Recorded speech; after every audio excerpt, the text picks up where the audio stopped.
নমস্কার বন্ধুরা।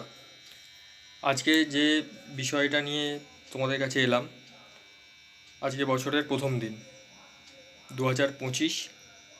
সংখ্যাতত্ত্ব মতে নয় নয় হচ্ছে মঙ্গলের সংখ্যা, অর্থাৎ বছরটা হচ্ছে মঙ্গলের বছর। তো তোমরা কি করবে, প্রত্যেকে যাদের মঙ্গল গ্রহ খারাপ আছে জন্মছকে হস্তে, তারা তো করবেই। এছাড়া যাদের মঙ্গল গ্রহ ভালো আছে সবাই প্রত্যেকে নির্বিশেষে করবে। দু একটা নিয়ম আমি বলে দিচ্ছি, নিয়মটা তোমরা পালন করবে।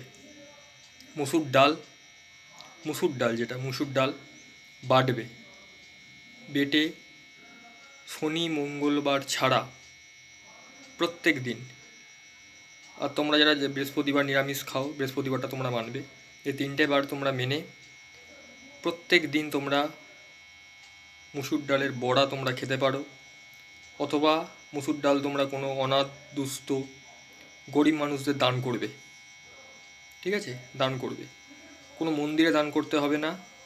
অনাথ যারা খেতে পাচ্ছে না, ভিক্ষুক, তাদের দান করো মুসুর ডাল।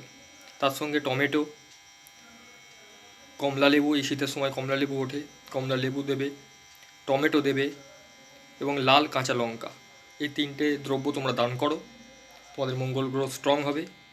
আর এছাড়া যাদের মঙ্গল গ্রহ খারাপ আছে তারা দক্ষ অভিজ্ঞ তন্ত্র জ্যোতিষীর কাছে যাও, গিয়ে তোমাদের হস্ত জন্মছক দেখাও। যদি মঙ্গল গ্রহের কুপ্রভাব থাকে সত্তর তোমরা মঙ্গল গ্রহকে ঠিকঠাক করে নাও, কারণ 2025 মঙ্গলের বছর।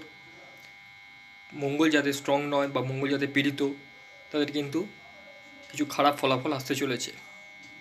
প্রত্যেকে দেখিয়ে নাও একবার। জয় মা তারা, জয় গুরু বামদেব।